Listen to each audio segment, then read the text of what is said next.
because they have better regenerative capability. If you put a bone graft materials in a 3-wall intramolar defects, they will regenerate more as compared to 2-wall or 1-wall. So they will have better prognosis. Now, advanced attachment loss on only one tooth. What does it mean? Advanced attachment loss.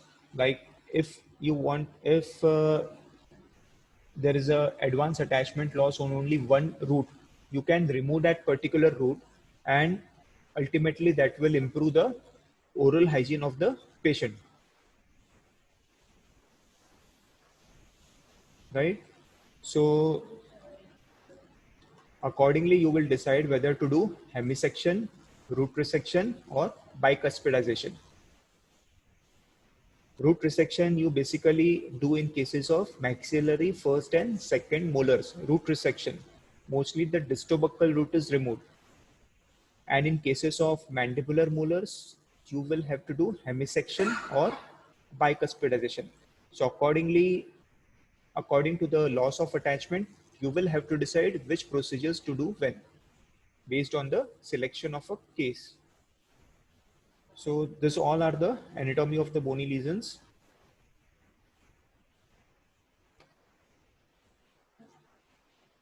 So now this is important.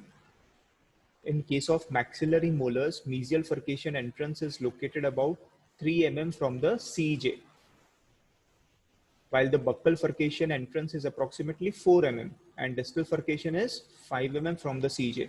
So the root trunk, right? Root trunk is less as in cases of mesial furcation, it is only 3 mm.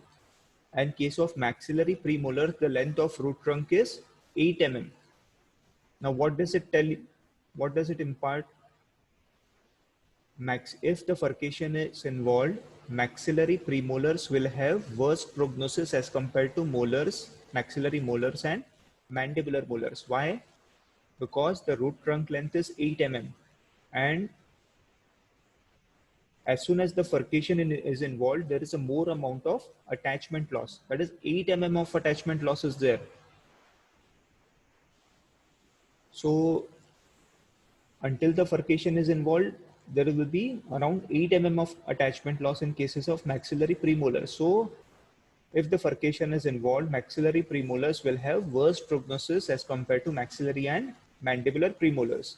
Is it clear?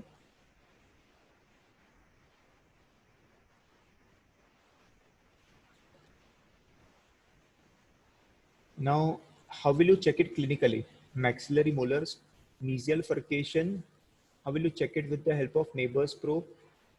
While doing under patient, how will you check it?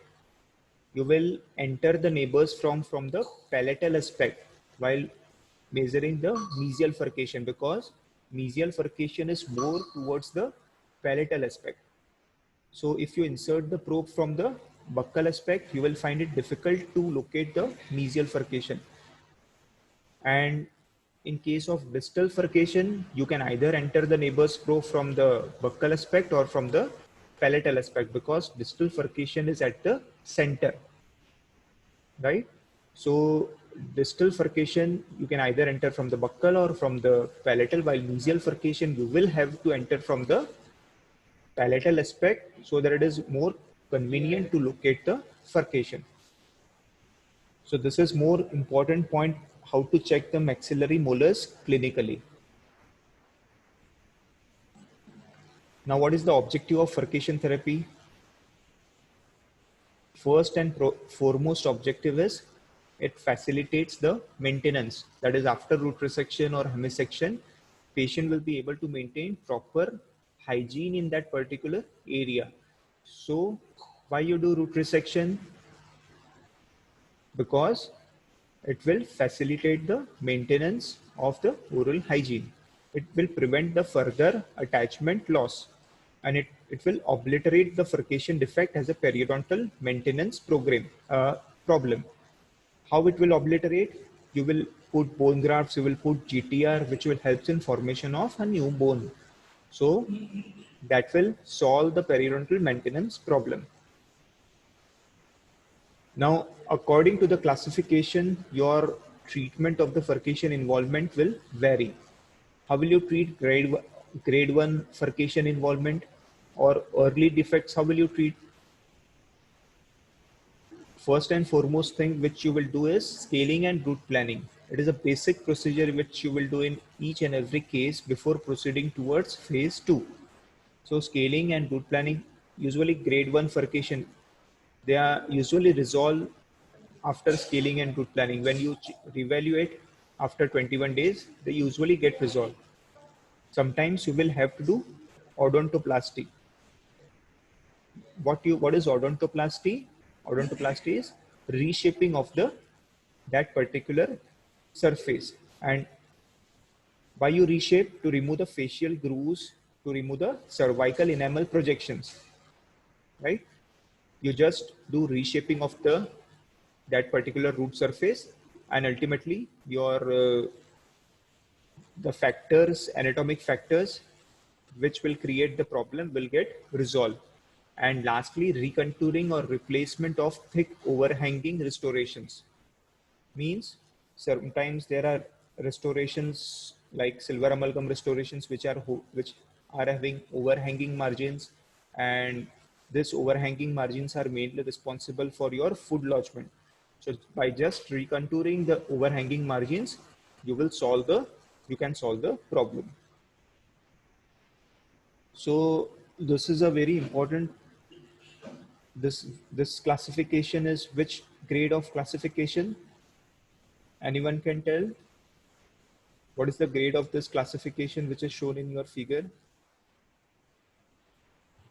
Grade 2. Right. It is a grade 2 classification. Like you can observe that here buccal bony plate is missing, lingual bony plate is present. So in radiograph, the grade 2 classification is shown like this. And when you insert the probe is not through and through. So what treatment procedure you can do in cases of grade 2 furcation involvement? You will have to do bone grafting and guided tissue regeneration. That is, first you will put bone graft materials into this furcation area, because bone grafts will be able to retain here.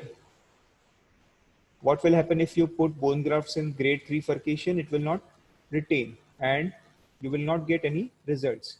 So only grade 2 furcation involvement bone grafts will retain in that particular area. After placement of bone grafts, what we will have to do? You will have to place a collagen membrane. In cases of guided tissue regeneration, collagen membrane is a resorbable membrane. So basically membranes are classified into resorbable and non-resorbable.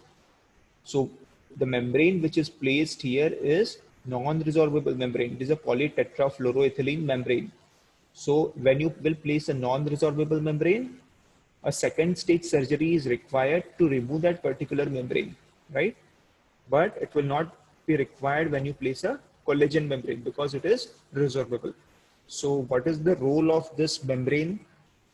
What is the role of membrane? What is the role of guided tissue regeneration? As the name suggests, guided. So what it guides? After what when you do flap surgery or scaling and root planning, your probing depth subsides. That is, probing depth comes from 8 mm to 3 mm. Why the probing depth comes from 8 mm to 3 mm?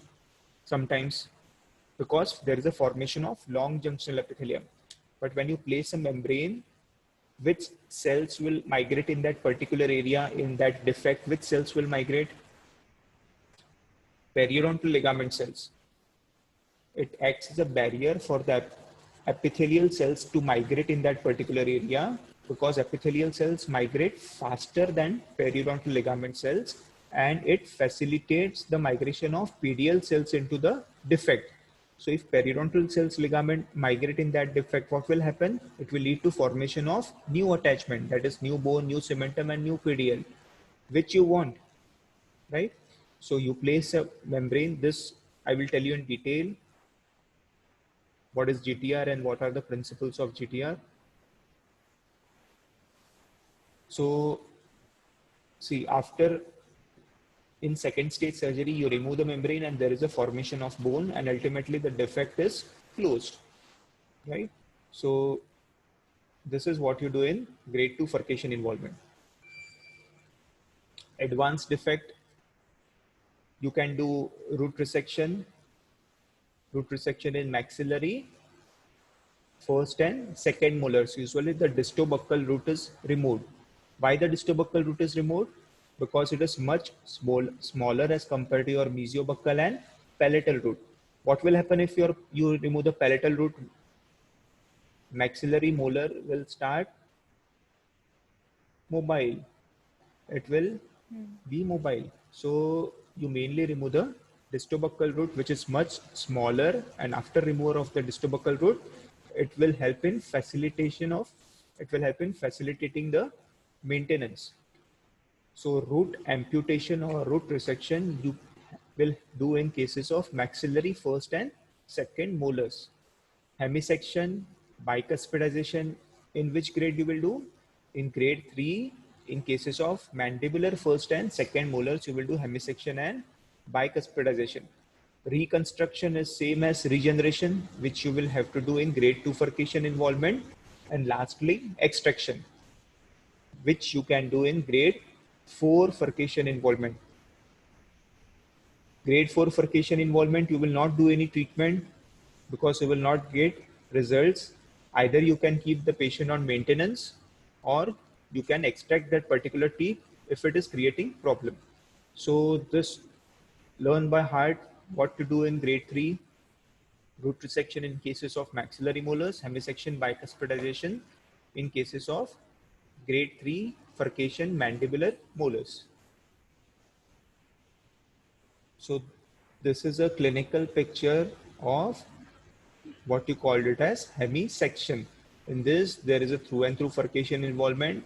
So what you do is, you can see, you can appreciate that there is a more amount of attachment loss on the radiographically on the, or bone loss on the mesial root of the mandibular molar. So what should be done? You will first do the root canal treatment, and after doing root canal, you will remove the crown and root portion of a tooth. You will separate the tooth into two separate halves, and you will remove the one portion of the tooth. So this is what you call it as hemisection, where you remove the crown and root portion. What you do in bicuspidization, you will just separate the tooth into two separate parts. That will act as like a premolars. But in cases of hemisection, you will have to remove one half of the tooth surface, one half of the tooth, including both crown and root. So this is the basic difference between hemisection and bicuspidization.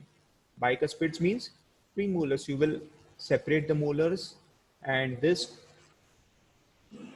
molar will now act like a premolar. So this is a clinical picture of hemisection. So see, after doing this, you can place a bridge, and ultimately the tooth starts working. It is now functional. Root resection, it is involved. Just remember, you can do it in grade 3 furcation involvement. It can be vital or non-vital, and usually the distobuccal root is removed. This is hemisection, which I already told you. Removal of one root and its corresponding crown portion. Bicuspidization is splitting of molar into two separate mesial and distal without removal of any crown or root portion of the tooth. So the mandibular molars which have divergent tooth, like in which the angle of separation is more, or the distance between the two root cones is more, you consider it for a bicuspidization. So it is clear the difference between hemisection and bicuspidization. It is very important. Now reconstruction, what you do in case of reconstruction, I already told you. You will reflect the flap, you will put a bone grafts, and you will check it post-operatively. I already shown you the one of the case. GTR procedure, you will place a membrane after placement of the bone graft. And lastly, you can do extraction in uncooperative patients, that is the patient who is reluctant to accept the periodontal therapy, or the patient in which who cannot perform adequate plaque control, or based on the socioeconomic factors, or if the therapy is complicated, you can extract the tooth, or you can keep it on maintenance phase. So this is regarding grade 4 furcation involvement. So basically, coming to summary, it involves the invasion of bifurcation, trifurcation of multi-rooted tooth. And you should remember the classification based on horizontal component and vertical component. Horizontal component, Ligmans and Ham classification. Vertical component is Tarnow and Fletcher. Then accordingly to the grades of the furcation involvement, you will decide your treatment planning. You can do scaling root planning, osteoplasty in cases of grade 1, regenerative therapies like placement of bone grafts and guided tissue regeneration in grade 2. In grade 3 furcation, hemisection and bicuspidization in cases of mandibular first and second molars, and root resection in cases of maxillary first and second molars. Clear? And in grade 4 furcation involvement, you will just keep the patient on maintenance, or you will do extraction. So this is all in brief about your furcation involvement and how to manage the case.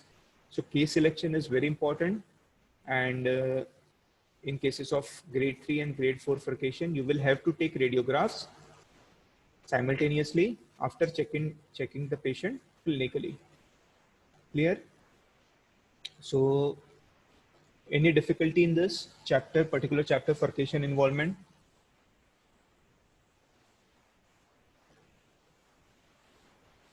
So it also depends upon the architecture of the alveolar bone. What are the various architecture of the bone? It can be positive architecture, negative architecture, or ideal architecture. What is positive architecture? Interradicular bone is at a more coronal aspect as compared to your radicular bone. Negative architecture, radicular bone is at a more coronal as compared to interradicular bone. So ideal architecture is more or less similar to your positive architecture. And negative architecture, in which cases you will get negative architecture, like in case of ANUG, acute necrotizing ulcerative periodontitis, you can find negative architecture, which is much rare as compared to your positive architecture, right? So any difficulty in this particular chapter?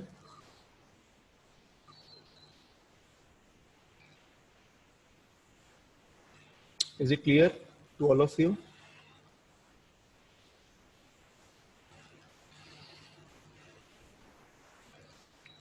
So who will take the attendance? Sir Sharvari, I will send you the attendance. Okay, fine.